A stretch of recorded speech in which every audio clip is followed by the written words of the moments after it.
সৃষ্টি করে মানুষের অন্তরকে নিজের দুই আঙুলে এভাবে নাড়ে চাড়ে ভালো ও মন্দের জ্ঞান দিয়েছে নবী রাসূল দিয়ে। মানুষের জন্য চিরন্তন সত্যের পথ উন্মুক্ত করেছে এবং উৎসাহী করেছে নানা পুরস্কারের আহ্বান করে। আলহামদুলিল্লাহ, অসংখ্য দুরূদ ও সালাম নাযিল হন মুস্তাফা সাল্লাল্লাহু আলাইহি ওয়াসাল্লামের উপর, যার পরে এই পৃথিবীতে আর কোনো নবী রাসূল আগমন করবেন না। আল্লাহুম্মা সাল্লি আলাইহি আল্লাহুম্মা বারিক আলাইহি। একবারে পাইকারি ধরে সব শেখ হয়ে গেছে। আমিও যদি শেখ বলতে বোঝানো হয় যে এমন কেউ যে দিন সম্পর্কে ভালো জ্ঞান রাখে, কেমন হয়তো ভালো বলতে জানে না কিন্তু জ্ঞান রাখে, ভালো ভালো পড়াইতে জানে, ভালো পড়তে জানে, হয়তো অত আকর্ষণীয়ভাবে বলতে জানে না, তাহলে আমাকে শেখ বলা উচিত না। আয়োজকদেরকে আল্লাহ হেদায়েত দিক, তারা তাদের আয়োজনকে বড় করে দেখার জন্য যাকে তাকে যা তা বলে দেয়। কারণ আয়োজক যদি ছোট কাউকে নিয়ে আসে, আয়োজক তো ছোট হয়ে গেল না। আয়োজন যদি বড় হইতো তাহলে আমাকে বড় করতে হবে। যাই হোক, ভালোবেসে বলেছে শেখ, ওরা জানে না এই দেশে শেখ বলতে বোঝানো হয় দিন সম্পর্কে গভীর জ্ঞানীদের ব্যাপারে, কেমন। তো ওটা আমার নেই, এটা ওদের উচিত মানুষকে স্পষ্ট করা। আমি যতটুকু আছি অতটুকুর মধ্যে আমাকে রাখলে এতে আমারও এটা বজায় রাখা আমার জন্য সহজ, এটা মেনে চলা আমার জন্য সহজ। আমাকে যদি আমার চাইতে অনেক বেশি বড় করে দেয়, এটা আমার জন্য ভারী হবে, আমি এটা নিয়ে চলতে পারবো না। যাই হোক, ইনশাআল্লাহ ইনশাআল্লাহ ইনশাআল্লাহ আমিও সতর্ক করে দিচ্ছি আর কি সবাইকে। খায়ের, জাযাকাল্লাহ খায়ের। শেখ মুকাররম বিন মুহসিন জানে আমি পছন্দ করি না। আল্লাহ ইজ্জা খায়ের, আল্লাহ ইজ্জা খায়ের, আল্লাহ ইজ্জা খায়ের, আল্লাহ তাকাব্বাল মিন্নাকুম। কেমন আছেন আপনারা সবাই? আলহামদুলিল্লাহ আলহামদুলিল্লাহ। আচ্ছা শুনেন, যারা যারা ফজর পড়বেন দ্রুত ঘুমিয়ে তারা চলে যান। নতুন কিছু বলতে পারবো না, 1450 বছরে যা আছে তাই বলতে পারবো, কেমন। আপনার দাদা শুনছে, আপনার বাপে শুনছে, আপনি শুনতেছেন, আপনার ছেলে শুনবে। আপনার দাদা বলছে, আপনার বাপে বলছে, এখন কিছুদিন পর আপনি বলবেন, আপনার ছেলে বলবে। নতুন কিছু বলা যাবে না এখানে। হ্যাঁ, নতুন কিছু বলা যেতে পারে। আমরা জানি যে মানুষ মারা গেলে পৃথিবীর শ্রেষ্ঠ মানুষ মুহাম্মদ রাসূলুল্লাহ সাল্লাল্লাহু আলাইহি ওয়াসাল্লাম তিনি বলেছে তার জানাজায় যাও। তো ইয়া রাসূলুল্লাহ, তার জানাজায় গিয়ে আমার লাভ কি? নিঃশ্বাস ফেলতে পারে না, দেখতে পারে না, সালাম দিলে জবাব নিতে পারবে না, ভালো আছে কিনা জিজ্ঞেস করতে পারবে না, খাইছি কিনা জিজ্ঞেস করতে পারবে না। ওর জানাজায় গিয়ে আমার কাজ কি? বললেন যে মৃত ব্যক্তির জানাজায় যাও, ওকে সম্মান করো, সম্মানের সাথে বিদায় করো, তার জন্য দোয়া করো, তার জন্য মাগফিরাত কামনা করো। তাইলে আল্লাহ নবী সাল্লাল্লাহু আলাইহি ওয়াসাল্লাম বলেছে তুমি 1 কেরাত সওয়াব পাবা। তো 1 কেরাত কি ইয়া রাসূলুল্লাহ সাল্লাল্লাহু আলাইহি ওয়াসাল্লাম? বলল যে একটা উহুদ পাহাড়ের সমান। তো বলল আচ্ছা, ওকে জানাজার নামাজ পড়েই চলে যাবা নাকি ফেলে ওকে কবর পর্যন্ত নিয়ে যাও, ওকে কাঁধে করে সঙ্গে যাও, ওর শেষ বিদায় ওর। তুমি যে আনছো তোমাকে ধন্যবাদটাও দিতে পারবে না। হ্যাঁ ইয়া রাসূলুল্লাহ, ও তোমাকে ধন্যবাদও দিতে পারবে না, আমি যাবো কেন ওর কবর পর্যন্ত? আল্লাহ নবী বলল যে 1 কেরাত সওয়াব পাবা। তো সেটা কি? আর একটা উহুদ পাহাড়ের সমান। 1450 বছরে যদি নতুন কিছু বলতে হবে যারা আমাদের জন্য জীবন দিছে, নারী পুরুষ একাকার হয়ে ফুল নিয়ে গান বাজাই দেবে তাদের জন্য সম্মান করতে। So this is what I can say, new, something new. This is what I can say, least it's new. How to respect your death. তোমার মৃতকে সম্মান করবা কিভাবে? গান বাজনা বাজায়, নাচো। যে হুজুর, যে শিক্ষক, যে মৌলবী, যে মোল্লা, যে নেতা, যে নেত্রী বলেছে ওরা মরে গেছে, ওদের সম্মান করো। কিভাবে করতে হবে? যাও, ফুল নাও, পাথরে দাও, নাচো, গাও, গান গাও। ও মরে গেলে জানাজা না দিয়ে নাচো, গাও, গান গাও। Respect him for the day one. তাকে প্রথম দিন থেকে সম্মান করা শুরু করো। তো নতুন হইলে এগুলো হইতে হবে। আর যদি বলেন যে আল্লাহ যা বলেছে, আল্লাহ রাসূল যা বলেছে তা বলতে, তাহলে নতুন কিছু বলা যাবে না। জানা করা কি? মদ খাওয়া কি? ঘুষ খাওয়া কি? ব্যভিচার, মিথ্যা কথা, খুন খারাপি, চুরি ডাকাতি, নেশা। আপনার ওয়াজ করবেন সত্য জানেন, আনছেন কেন? নামাজ পড়া, রোজা রাখা কেন আনছেন আমার? উৎসব, ছোট ভাই, উৎসবে মেতে উঠেছো তোমরা। শোনো, আজকে এখানে আসার আগে যদি ঈশা পড়ে তুমি না আসো, আর এখান থেকে গিয়ে যদি ফজর না পড়ো, তোমার জীবনটাই বৃথা। তোমাদের মধ্যে যারা এখান থেকে গিয়ে ফজর পড়বা না, সিদ্ধান্ত নিবা না যে পড়বা। হ্যাঁ, মিস হতে পারে, জাগতে পারো নাই, জাগাই নাই কেউ, অভ্যাসে নাই, কষ্ট হচ্ছে। তবে এখান থেকে যদি এমন সিদ্ধান্ত না নিতে পারো যে ফজর পড়বা না, তবে তুমি মাহফিলে আসনি, মেলায় আসছো, তুমি হুজুর দেখতে আসনি, সেলিব্রিটি দেখতে আসছো, এমন কেউ যাকে তোমার ভালো লাগে কোনো এক কারণে, কি কারণে তুমি নিজেও জানো না। আল হুব্বু লিল্লাহ ওয়াল বুগদু লিল্লাহ, ভালোবাসা হবে আল্লাহর জন্য, ঘৃণা হবে আল্লাহর জন্য। আজকের আলোচনার বিষয় সুন্নাহকে আঁকড়ে ধরতে হবে। হ্যাঁ, ওই সুন্নাহর কথা বলবো অল্প করে, যে সুন্নাহকে কোরবানি দেওয়ার জন্য পৃথিবীর শ্রেষ্ঠতম দিনকে আমরা বাছাই করি জুমার দিন। জুমার দিন বেড়াইতে যাব, মেহমান আসবে, জুমার দিন ছুটি আছে, ঘুরতে যাব, জুমার দিন একটু সময় পেয়েছি, দাড়িটা চাচবো, ওই একটা সুন্নাহ। তো পৃথিবীতে সুন্নাহ আরো বহু কিছু আছে। এমন সুন্নতকে আঁকড়ে ধরতে বলবো যেই সুন্নতকে মানুষ বহু আগে বিসর্জন দিয়েছে ভালো ভালো কাজকর্মে। এক রাকাতে 3টা সিজদা চালু হয়ে যেতেও পারে এদেশে দুরুদের বদলে কবিতা, সুন্নতের বদলে ভালো ভালো কাজ। সুন্নতকে মেরে ফেলতে চায় ভালো কাজ দিয়ে। আল্লাহর নবীর দেওয়া ভালো কাজগুলো যথেষ্ট নয় এদের জন্য। সলাতের পর কতগুলো কাজ আছে, সবগুলো বাদ দিয়ে এরা নিজের একটা তৈরি করে নিয়েছে, এতেই কল্যাণ খুঁজছে। অথচ আল্লাহ সুবহানাহু ওয়া তাআলা কোরআনুল কারীমে বলছেন, ইন্নাদ-দীনা ইনদাল্লাহিল ইসলাম, নিশ্চয়ই আল্লাহর কাছে মনোনীত দিন হচ্ছে ইসলাম। ওয়া মা ইখতালাফাল্লাযীনা উতুল কিতাবা ইল্লা মিন বা'দি মা জাআহুমুল ইলমু বাগিয়ান বাইনাহুম। আর যাদেরকে কিতাব দেওয়া হয়েছিল তারা কেবল পরস্পর, একজন আরেকজন, হানাফি শাফি, মালাকি হাম্বলি, চিশতি সাবিরি, তরিকত হাকিকত, মারিফত শরীয়ত, এগুলো নিজেরা নিজেদের মধ্যে দ্বন্দ্বে। ওয়া মা ইখতালাফাল্লাযীনা উতুল কিতাব, তারা একজন আরেকজনের বিবাদে, একজন আরেকজনের ঝগড়া বিবাদে, নিজেদের দ্বন্দ্বে, নিজেদের কোন্দলে বিদ্বেষ পোষণ করেছে দ্বীনের প্রতি, ধর্মের প্রতি, আল্লাহর প্রতি, তার নবীর প্রতি, জান্নাতের প্রতি, জাহান্নামের প্রতি। কেন? তাদের কাছে জ্ঞান এসেছিল, অথচ তারা বিদ্বেষ পোষণ করেছিল শুধু নিজেদেরকে জিতানোর জন্য। একজন থেকে আরেকজন উত্তম, এইসব তর্ক বিতর্ক করে জ্ঞান আসার পরেও তারা মতনৈক্য করেছিল। তারা ঝগড়া বিবাদে সবসময় মেতেছিল শুধু কে বেশি পারে, কার লোক বেশি, কে সুন্দর বলতে পারে, কার মাহফিলে মানুষ বেশি যায়। ওয়া মান ইয়াকফুর বিআয়াতিল্লাহ, আর যেই ব্যক্তি আল্লাহর আয়াত সমূহকে অস্বীকার করে, জেনে নাও দিনাজপুরবাসী, ইন্নাল্লাহা সারিউল হিসাব, নিশ্চয়ই আল্লাহ দ্রুত হিসাব গ্রহণকারী। রাসূলুল্লাহ সাল্লাল্লাহু আলাইহি ওয়াসাল্লামের অনুসরণই রয়েছে আল্লাহর ইবাদত, আল্লাহর অনুগত্য, আল্লাহর বন্দেগী। কামা ক্বাল আল্লাহু তাআলা মান ইউতি'র রাসূল, যেমনটা আল্লাহ সুবহানাহু ওয়া তাআলা বলেছে, মান ইউতি'র রাসূল, যে রাসূলের অনুসরণ করলো, ফাকাদ আতা আল্লাহ, সে আল্লাহ সুবহানাহু ওয়া তাআলার ইবাদত করলো। ওয়া মান তাওয়াল্লা, আর যে মুখ ফিরিয়ে নিল। সূরা আন-নিসার ৮০ নম্বর আয়াতে আল্লাহ বলছে যে ডান হাতে খেলো, সে আল্লাহর ইবাদত করলো। যে ছোট লোকমায় খেলো, সে আল্লাহর ইবাদত করলো। যে বাম পায়ে টয়লেটে গেল, আল্লাহর ইবাদত করলো। ডান পায়ে যে মসজিদে গেল, আল্লাহর ইবাদত করলো। ডান হাতে যে খেলো, আল্লাহর ইবাদত করলো। ডান কাত হয়ে যে শুইলো, আল্লাহর ইবাদত করলো। বিসমিল্লাহ বলে যে খেলো, আল্লাহর ইবাদত করলো। দাড়ি যে রাখলো, আল্লাহর ইবাদত করলো। সালাম যে দিল, আল্লাহর ইবাদত করলো।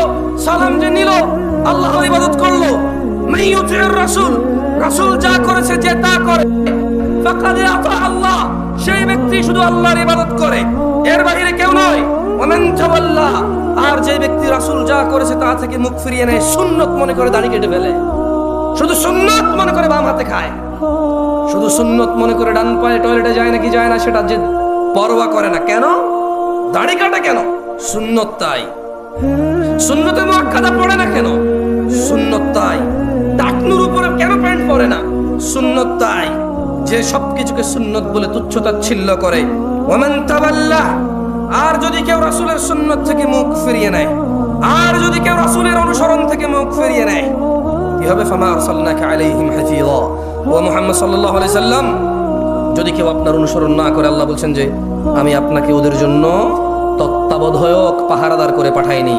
করতে দেন, করতে দেন, করুক না তারা, মৃতদের সম্মান করুক গান গেয়ে, মৃতদের সম্মান করে ফুল দিয়ে কবরে, অথচ আমওয়াতুন আউযু বিল্লাহি মিনাশ শাইতানির রাজিম আমওয়াতুন গায়রু আহইয়া ওয়া মা ইয়াশউরুনা আইয়ানা ইউবআসুন।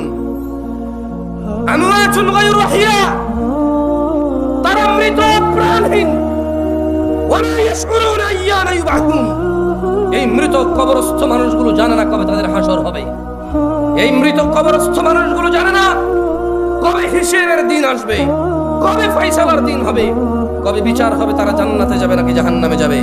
আমওয়াতুন গায়রু আহইয়া, তারা মৃত প্রাণহীন, তারা মৃত প্রাণহীন। তারা জানে না তাদের জন্য কে দেওয়াল তৈরি করলো, তারা জানে না কে সেই দেওয়ালে ফুল দিল, তারা জানে না কে সেই দেওয়ালকে কেন্দ্র করে, একটা দিনকে কেন্দ্র করে গান গাইলো, নাচলো, রং বেরঙের কাপড় চোপড় পরে এসে ছেলে মেয়ে একাকার হয়ে তাদের যে সম্মান দিচ্ছে। They don't know, they know nothing. আমওয়াতুন গায়রু আহইয়া। কি হয়েছে মুসলিম জাতির? তারা কি তাদের মৃতদের সম্মান করতে শেখেনি? যিনি এসেছিল 23 বছর এই পৃথিবীতে দাওয়াত তাবলীগ দিয়ে গেছে, যিনি পরিপূর্ণ জীবন বিধান দিয়ে গেছে, তারা কি ওনার থেকে শিক্ষা নেবে না কিভাবে মৃতদের সম্মান করতে হয়, কিভাবে মৃতদের সম্মান করতে হয়? তারা আসছে মৃতদের সম্মান করতে, গান গেয়ে এনেছে। এভাবে গান গাইলে নাকি, নাচলে নাকি সম্মান হয় মৃতদের। ওয়ালা হাওলা ওয়ালা কুওয়াতা ইল্লা বিল্লাহিল আলিয়্যিল আযীম। পরিস্থিতি এমন এক পর্যায়ে আসছে, কেউ কেউ এমন এমন পরিস্থিতি দিচ্ছে, তুমি কি বাঙালি নাকি মুসলমান? আরে বেটা, আমি জামশেদ মজুমদার, কুমিল্লা বাড়ি, বাংলাদেশি মুসলমান, তোর সমস্যা কি? আমি সাইডটা। হ্যাঁ, এরকম অপশন দিবার তুই কে? তুই কে রে এরকম ক্ষমতা? তুই কোন ক্ষমতা বান লোক রে? হ্যাঁ, তুই আমার মালিক, তুই আমার মালিকস।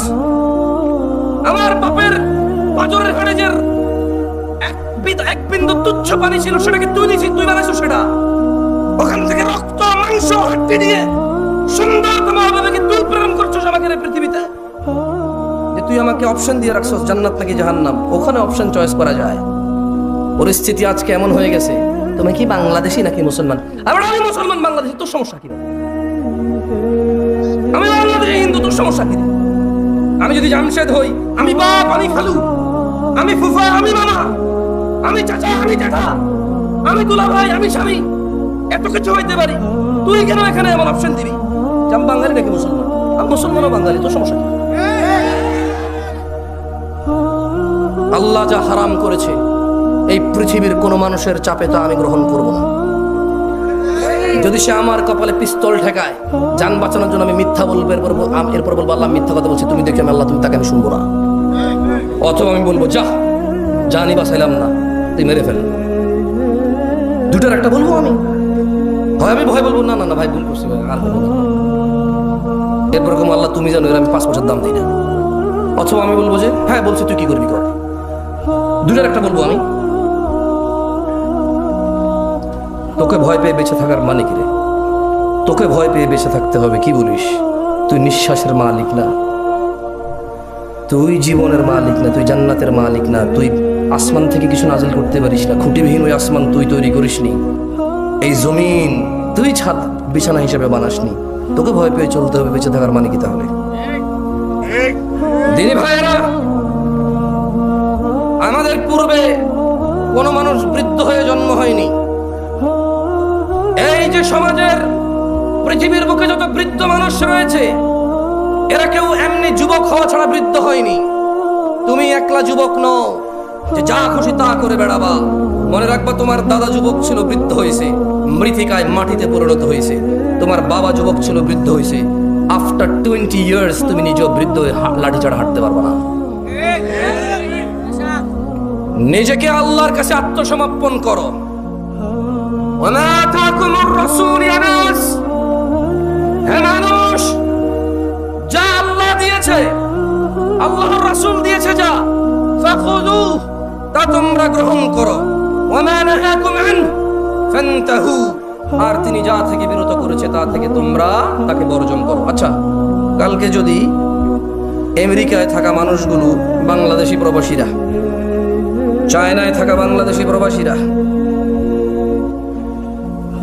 দুবাইতে থাকা বাংলাদেশি প্রবাসীরা, জাপানে থাকা বাংলাদেশি প্রবাসীরা, ধরে নেন কালকে জাপানের সরকার বলল, চলো আমরা একটা দিবস করি, প্রত্যেক মানুষ বছরে একদিন উপস্থিত হয়ে মদ পান করব, সবাইকে এক বোতল করে মদ দেওয়া হবে আর পান করব। কেন? আমরা আজকের দিনে একটু ভুলে থাকতে চাইবো, দুঃখ, এটা আমাদের দিবস হবে দুঃখ বলা দিবস। এই দিবসের নাম কি হবে? দুঃখ বলা দিবস। তো ওখানে জাপানে যারা মুসলমান বসবাস করবে, হিন্দু বৌদ্ধ খ্রিস্টান বসবাস করবে, করতেই পারে, ঠিক না? জাপানের সরকার হঠাৎ করে একটা দিবস তৈরি করলো। কি দিবস? কি দিবস? তুমি কি তোমার বাচ্চাকে সাজিয়ে গুজিয়ে স্কুলে পাঠাবা মদ পানের জন্য? আরে হ্যাঁ, জবাব সুন্দর করে জোরে দাও। তুমি কি তোমার বাচ্চাকে মদ পানের জন্য দুঃখ বলা দিবসে অংশগ্রহণ করতে দিবা? কারণ জাপানের সরকার বলছে তাই। কেন দিবা না? কারণ তুমি মুসলিম জাপানি। তুমি কি জাপানি? অথবা জাপানি মুসলিম তুমি। তোমার মুসলমানিত্ব বিসর্জন দিয়ে কোনো দেশের হয়ে থাকা তোমার জন্য জরুরি না, এই জন্য তুমি দিবা না, ঠিক না? তো মিউজিক হারাম কিনা? মিউজিক হারাম কিনা? ব্যাপারটা হারাম কিনা? তুমি তো তোমার বাচ্চাকে না করলে না যে বাবা আজকে গান গাইস না। ও জাপানের সরকার বললে না, মুসলমান দেশের মুসলমান সরকার বললে না করবো কেন? না, ও আমি মনে হয় শহীদদের বিরোধিতা করছি না? হ্যাঁ রে ভাই, ভাইজান আপনার আব্বা যিনি শহীদ হয়েছেন ভাষা দিবসে, উনি কোথায় লিখে গেছেন যে বৎস আমার, হে বৎস আমি জীবন দিয়ে চলে, আমি ব্যঙ্গ করতেছি না, যে হে আমার ছেলে আমি জীবন দিচ্ছি যাতে তুমি মুক্ত বাতাসে মুক্ত কথা বলতে পারো, আমি মরে গেলে তুমি আমার সমাধি করে নাচে গিয়ে গান গেয়ে আমাকে স্মরণ করিও। কে, কোন শহীদ বলে গেছে? কোন মুসলমান শহীদ বলে গেছে? কোন মুসলমান শহীদ এরকম বলে গেছে যে আমি মারা যাওয়ার পরে আমাকে তোমরা নিচে গিয়ে স্মরণ করিও, আমার আত্মা শান্তি কামনা করিও? আমার যদি কোনো বাপদাদার পূর্বপুরুষ কেউ মরে থাকে, নিশ্চয়ই তিনি ওনার জন্য দোয়ার জন্য মরেছে। কি জন্য? দোয়ার জন্য মরেছে। যাই হোক, আমি ব্যঙ্গ করছি না কাউকে, প্রত্যেকের ধর্মীয় অনুভূতি তার তার। তবে অ্যাজ এ বিইং মুসলিম, আমি ইসলামে যা হারাম সেভাবে কাউকে সম্মান করব না, যে কোনো মূল্যে করব না, আমি করব না। যারা করে আমি তাদের সাথে ডিসএগ্রি করবো উইথ রেসপেক্ট, ভদ্র ভাষায় 100% ডিসএগ্রি। ভাই, আমরা এভাবে সম্মান করি না, এইভাবে সম্মান আমরা এভাবে সম্মান মনে করি না। তো কেন মনে করেন না? আচ্ছা তুমি বলো না এভাবে সম্মান কেন মনে করবো? অমুক ফিলিপস বলে গেছে, I don't care who is the Phillips. হ্যাঁ, জন সিনা বলে গেছে, I don't care who is that guy, I don't know him, why should I follow him, who is he? সে কে? তাকে কেন ফলো করবো আমি? তুমি করো, তোমার দরকার, আমি তোমার বাধা না দিলে তো হয়। তুমি বলো যে আমি তোমার বাধা দিচ্ছি, তুমি বলো যে ভাই আপনি কেন বাধা দিচ্ছেন? ভাই তোমার বাধা দিচ্ছি না ভাই। আমরা ফলো করি কাকে? ওয়ামা আতাকুমুর রাসূল ইয়া নাস, যা রাসূল দিয়েছে, শুধু এই ক্ষেত্রে নাই, ইবাদতের ক্ষেত্রে রাসূল যা দিয়েছে তা গ্রহণ করতে হবে।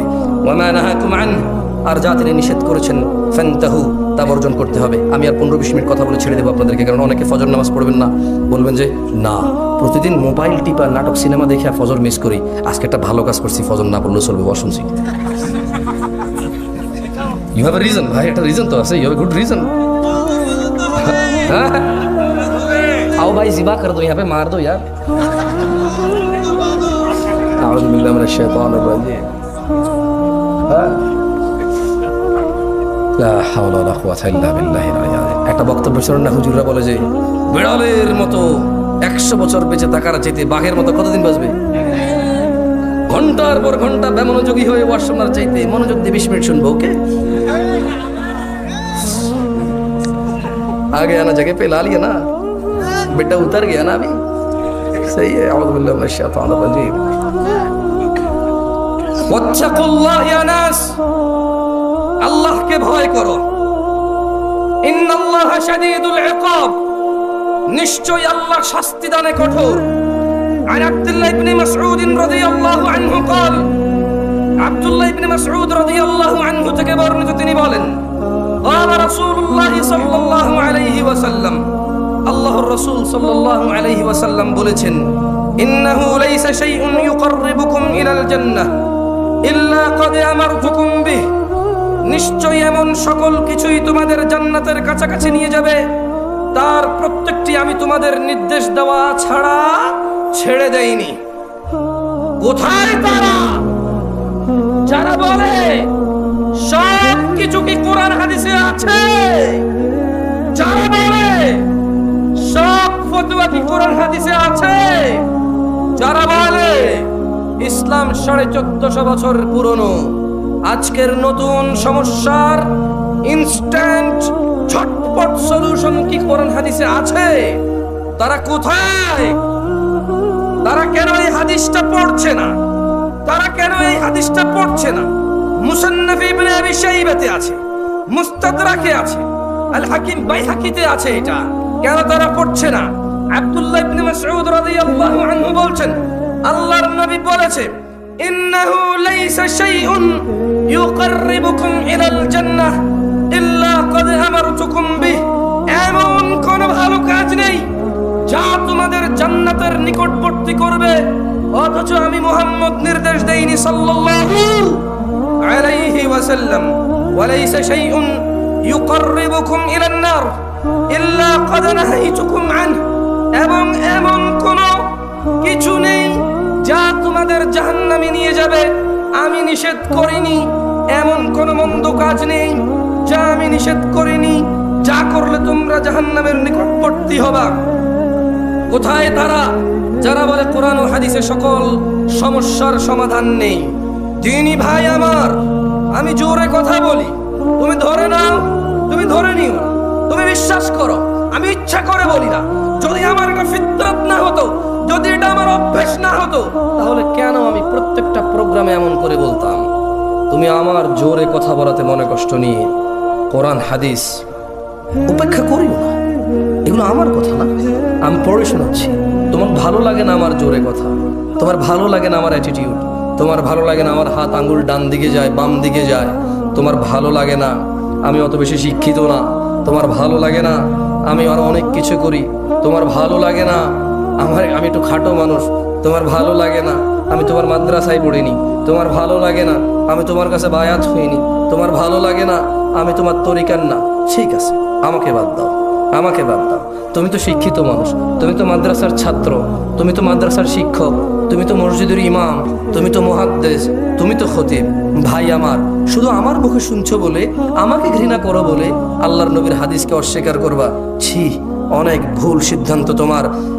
ইসলাম অল্প সংখ্যক মানুষ দ্বারা সূচনা হয়েছিল, আবারও তা অল্প সংখ্যক মানুষে ফিরে যাবে। আন আবি হুরায়রা রাদিয়াল্লাহু আনহু قال, আবু হুরায়রা রাদিয়াল্লাহু আনহু থেকে বর্ণিত, তিনি বলেন, قال রাসূলুল্লাহ সাল্লাল্লাহু আলাইহি ওয়াসাল্লাম, আল্লাহর রাসূল সাল্লাল্লাহু আলাইহি ওয়াসাল্লাম বলেছেন, বাদা আল ইসলামু গরীবা।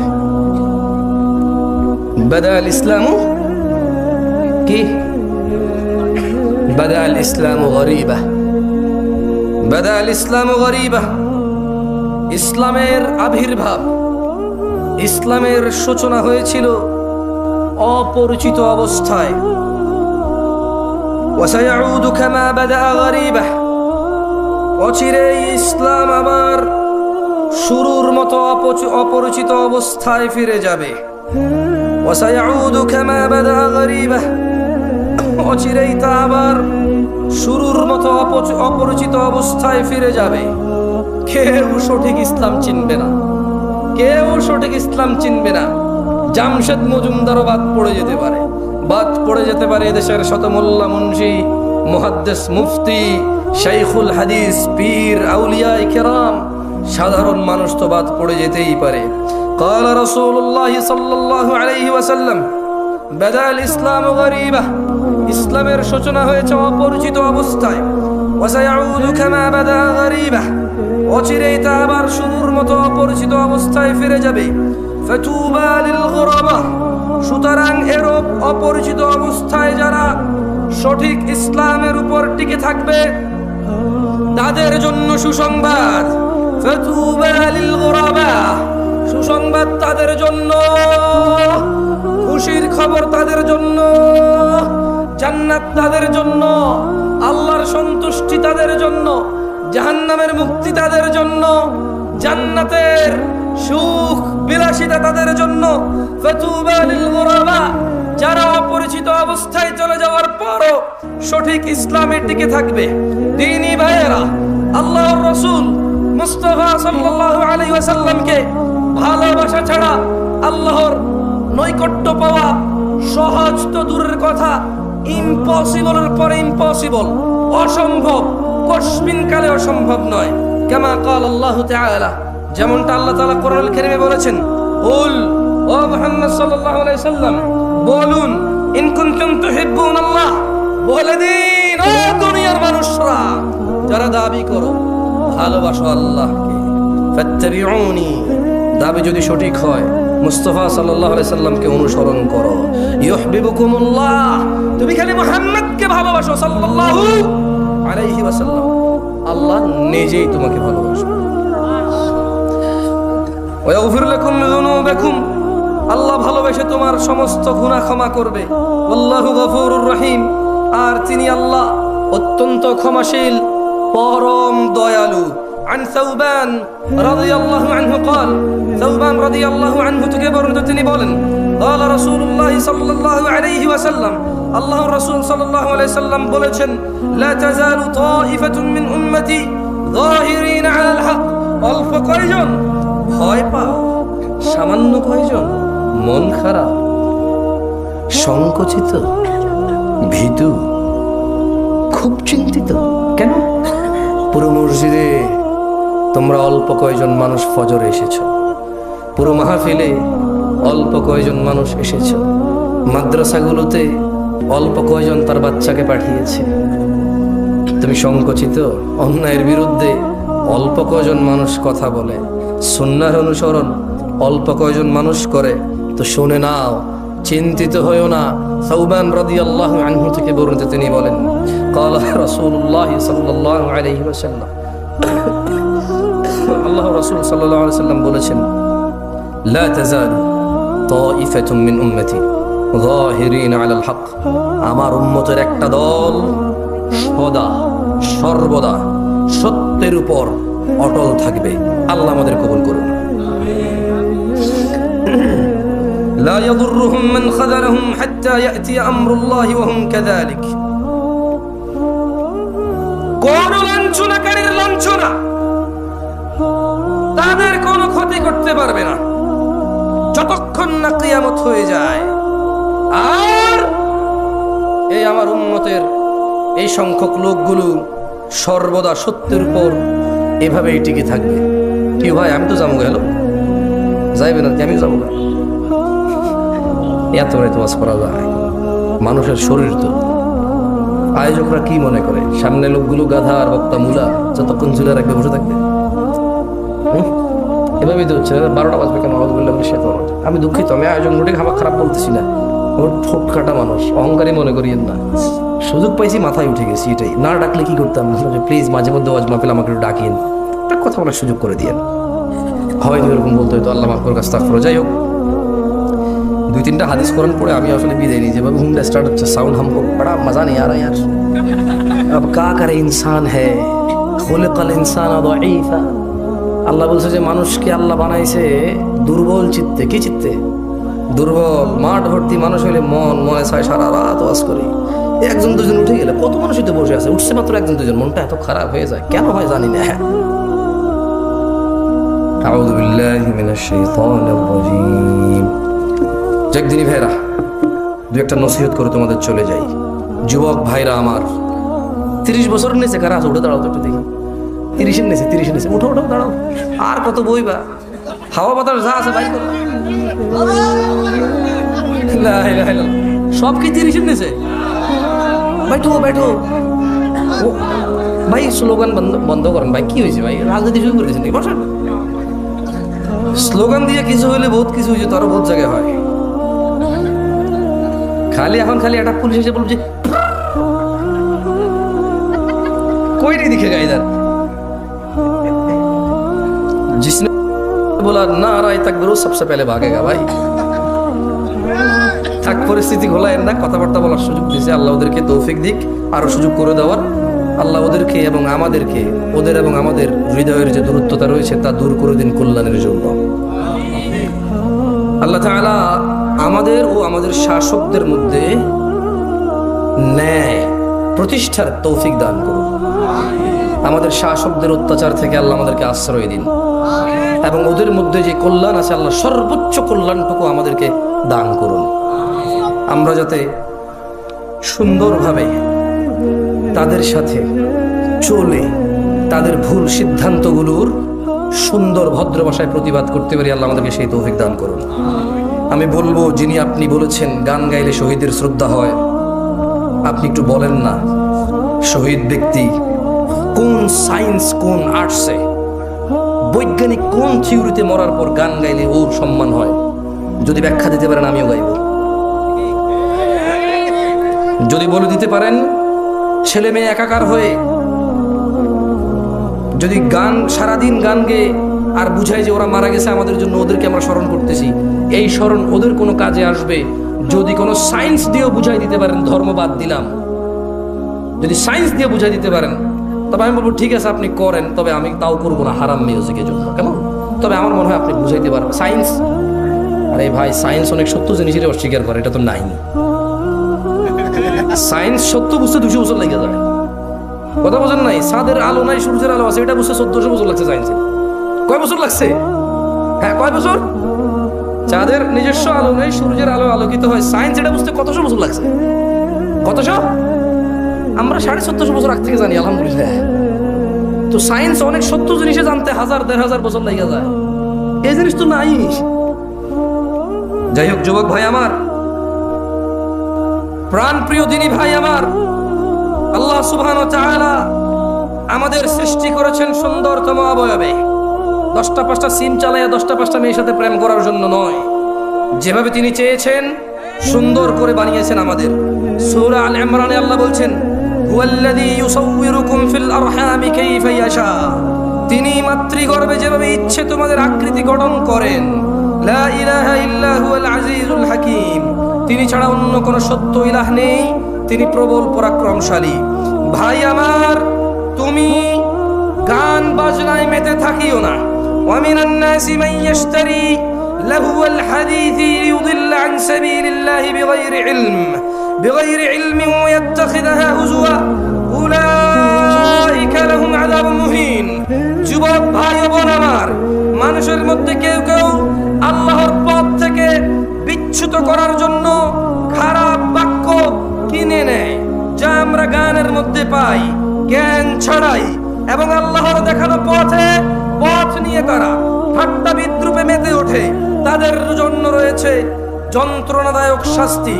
দিনী ভাই আমার, রাসূলুল্লাহ সাল্লাল্লাহু আলাইহি সাল্লাম বলেছে, দিনী বোন আমার, আল্লাহর নবী বলেছেন, আমার উম্মতের কিছু লোক মদের নাম পাল্টিয়ে পাতা পান করবে, তাদের সামনে গায়িকারা বিভিন্ন বাদ্যযন্ত্র সহকারে গান করবে, আল্লাহ তাআলা তাদের ভূগর্ভে বিলীন করে দিবেন শাস্তি দিয়ে, এবং কিছু কিছু লোকের আকৃতিকে বিকৃত করে দিবেন, বানর ও শূকরের মতো পরিণত করে দিবেন।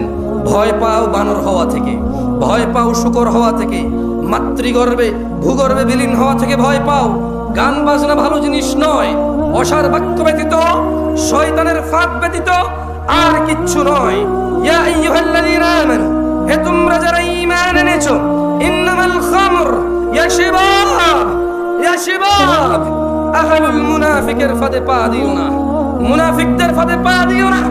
তারা বলে তারা মুসলিম, তারা বলে তারা মুসলিম, তারা বলে তারা তোমাদের হিতাকাঙ্ক্ষী, তারা বলে তারা তোমাদের সুবন্টন করবে, তোমাদের কল্যাণকামী তারা। খবরদার, মুনাফিকের ফাঁদে পা দিও না। তারা চায় তোমরা নেশায় মত্ত হয়ে তোমরা তোমাদের জীবনটাকে জাহান্নামের দিকে উজাড় করে দাও। তারা চায় তোমরা শয়তানের ফাঁদে পা দিয়ে তোমরা আল্লাহ দ্রোহিতায় মেতে ওঠো, রাসূল দ্রোহিতায় মেতে ওঠো। অথচ আল্লাহ চায় তোমরা সফলতার দিকে এগিয়ে আসো, আল্লাহ চায় তোমরা সফল হও।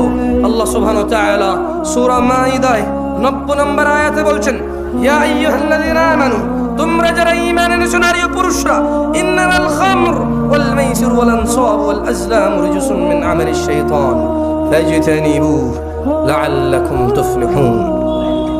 হে মুমিন নর নারীরা, নিশ্চয় মদ, জুয়া, মূর্তি পূজার বেদী ও ভাগ্য নির্ণয় করার শর্ত কেবল ঘৃণার বস্তু, শয়তানের কাজ। কাজেই তোমরা সেগুলো বর্জন করো যাতে তোমরা সফল হও। মদ ছাড়তে হবে, নাহলে সফলতা আসবে না। জুয়া ছাড়তে হবে, নাহলে সফলতা আসবে না। বাদ্যযন্ত্র ছাড়তে হবে, নাহলে সফলতা আসবে না। শিরক কুফরি ছাড়তে হবে, নাহলে সফলতা আসবে না। ইবনে আব্বাস রাদিয়াল্লাহু আনহুমার বর্ণনায় রাসূল সাল্লাল্লাহু আলাইহি সাল্লাম বলেছেন, আল্লাহ তাআলা মদ, জুয়া, তবলা ও সারেঙ্গি হারাম করেছেন। তিনি আরো বলেন, নেশাগ্রস্ত করে এমন প্রত্যেক বস্তু হারাম। ইয়াবা হারাম, হেরোইন হারাম, বিয়ার হারাম, অ্যালকোহল জাতীয় যত কিছু আছে যা মানুষকে নেশাগ্রস্ত করে, এমন প্রত্যেক বস্তু হারাম। দিনী ভাইরা, রাসূলুল্লাহ সাল্লাল্লাহু আলাইহি সাল্লাম বলেছেন, আমার উম্মতের মধ্যে এমন অনেক সম্প্রদায় হবে যারা জিনা, ব্যভিচার, রেশমি কাপড়, মদ পান, বাদ্যযন্ত্র, গান বাজনাকে হালাল করবে। অন্য এক হাদিসে আসছে, রাসূলুল্লাহ সাল্লাল্লাহু আলাইহি সাল্লাম বলেন, যেই ব্যক্তি দুনিয়াতে মদ পান করবে ও তাওবা করবে না, সে আখিরাতে তা থেকে বঞ্চিত হবে। দিনী ভাই আমার, যুবক ভাই আমার, চুরি ডাকাতি করে মদ পান করার জন্য সবর করো, দুনিয়াতে মদ পান করিও না। আল্লাহ আখিরাতে এমন মদ পান করাবে যা তোমাকে নেশাগ্রস্ত করবে না, আনন্দিত করবে। কারা কারা জান্নাতে রবের মেহমানদারিতে এমন মদ পান করতে চাও যে মদের নেশা নাই, অশ্লীলতা নাই, তৃপ্তি আছে? কারা কারা এমন মদ পান করতে চাও? তাহলে এই পৃথিবীতে মদ পান করিও না। যে এই পৃথিবীতে মদ পান করলো অথচ তওবা না করে মরে গেল, আখিরাতে সে জান্নাতে গেল নাকি এটা পাবে না। সুবহানাল্লাহ। অবশ্য জান্নাতে যদি যায় নিশ্চয় তওবা করিতে যেতে হবে। খায়র, আল্লাহ কারীম। যারা খেয়ে ফেলেছো সিগারেট, গাঁজা, ইয়াবা, বিয়ার, টিকটিকির লেজ, ঘাম, আরে হাসতেছেন কেন ভাই? মদের মতোই কিছু লোকে ঘাম। আমি একবার চট্টগ্রামে যে ধোকায় পড়ছি ভাই, জীবনে ভুলবো না। তখন আমি বাংলাদেশে মাত্র এসে বিয়ে করছি, তো শ্বশুররা থাকতো চট্টগ্রাম। এখন আমি ট্রেনে যাইতাম, নাঙ্গলকোট স্টেশনে ট্রেনে উঠলে চিটাগং পাহাড়তলি অথবা রিয়াজউদ্দিন বাজারের আগে কোথাও নেমে যেতাম। তো এখন আমি যেহেতু শ্বশুর বাড়ি যাবো, আপেল টাপেল তো নিয়ে যায়, আপনারা নিয়ে যান না। এরকম কর্নেল হাট ওখানকার আগের বাজার। তো কর্নেল হাটের একটা ফুট ওভার ব্রিজ আছে, যারা আপনারা চিটাগং গেছেন দেখছেন হয়তো। এখন আমি বাংলাদেশে মাত্র নতুন আসছি, দেশ এত চিনি না, বুঝি না, পুরো বাংলাদেশের কোথাও আমি ঘুরি নাই। শ্বশুররা ওখানে থাকে বিধে আমি বাড়ি থেকে চিটাগং যাই আসি, আর বাংলাদেশের কোথাও আমি ভয়েও যাই না। কেমন চিনি না, যাবো কেন? এখন দিনের 12টা 1টা বাজে, একটা ছেলে প্রচুর নোংরা জামা কাপড়, 2015 সালের কথা। কোন সালের কথা? ওর প্রচুর নোংরা জামা কাপড়। ছেলেটার বয়সে সর্বোচ্চ এতটুকু হবে, 9, 10 বা 12 হবে, আল্লাহু আ'লাম, বা আন্ডার 10 হতে পারে, আমার আইডিয়া নেই, বাট এতটুকু হবে এটার মতো। হ্যাঁ, ওই ফুট ওভার ব্রিজে সে নোংরা কাপড় নিয়ে, পলিথিনের ভিতরে ঘাম, এটা এইভাবে দিয়ে সে কাতর, তাকাতে পারতেছে না। মানে সে ক্লান্ত, পরিশ্রান্ত, অত্যন্ত দুঃখী জীবনযাপন করতেছে। এখন আমি তো ফল ফ্রুট কিনার টাকা আছে আমার যাবে, তখন আব্বা দিতে পারে, শ্বশুর বাড়িতে গেলে খালি হাতে যাইস না, সরব। তার আমার কাছে বাজেটের টাকা আছে, লিমিটেড টাকা। এখন আমি ভাই এরকম তো সিচুয়েশন আগে দেখি নাই। আমি ওই পোলারে দেখে আমি ওর সাথে বসে গেছি। তাহলে আমি, এই ছোট ভাই তোমার কি দিছে? ও কথা বলতে পারতেছে না। বিশ্বাস করেন আমার এত মনটা খারাপ হয়েছে, আরে আল্লাহ, কোন গরিব দেশে আসছে, একটা ছেলে অভাবে ঘাম খাচ্ছে। আমি চিন্তা করছি কি, আল্লাহ সাক্ষী, আল্লাহ সাক্ষী, আমি তো জানি যে নেশা, হিরোইন, নাম শুনছি, এগুলা মদ টদ খায়, নাম শুনছি। একটা আল্লাহ সাক্ষী, ওয়াল্লাহি আমি এখন হয়তো এটা কৌতুকের মতো করে বলতেছি, কারণ আমি এখন নিজে বুঝে গেছি। আমার এত খারাপ লাগতেছিল। পর আমি চিন্তা করলাম, শ্বশুর বাড়িতে ফল নেবো নাকি, এই ছেলেটা এত কষ্টে আছে, ঘাম খাচ্ছে, একে দান করে দেবো। আমি বুঝতেছিলাম না, সিদ্ধান্তহীনতায় ভুগতেছিলাম।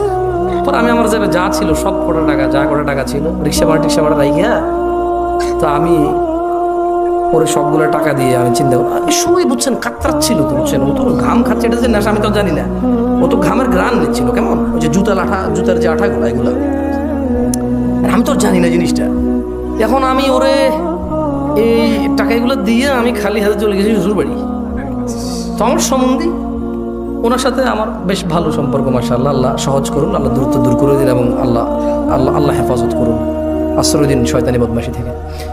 তো এখন আমি মনে বললাম যে ভাই, এটা তো শরমের কথা, আমি তো খালি হাতে আসছি। আসলে ঘটনা হয়েছে, আমি চিন্তা করছি শ্বশুর বাড়িতে ফল ফ্রুট নেওয়ার চাইতে মানুষের সাহায্য করা বেশি ভালো হবে। একটা ছেলে ওভাবে ঘাম খাচ্ছিল, ঘাম। উনি আমাকে বললো যে ঘটনাটা খুলে বলো তো। আমি ওনাকে ঘটনাটা খুলে বললাম। খুলে বলার পরে উনি হাসে বললো যে আস্তাগফিরুল্লাহ, এটা তো নেশা করতেছিল। ইন্না লিল্লাহি ওয়া ইন্না ইলাইহি রাজিউন। আস্তাগফিরুল্লাহ। আমার এত মনটা খারাপ হয়েছে ওই দিন, বিশ্বাস করেন কি করলাম জিনিসটা। দিলাম পোলা অভাবে ঘাম খাচ্ছে এই দেশে, ওরা দান করলো অভাবের কারণে, ও তো নেশা করতেছে। আউযুবিল্লাহি মিনাশ শাইতানির রাজিম।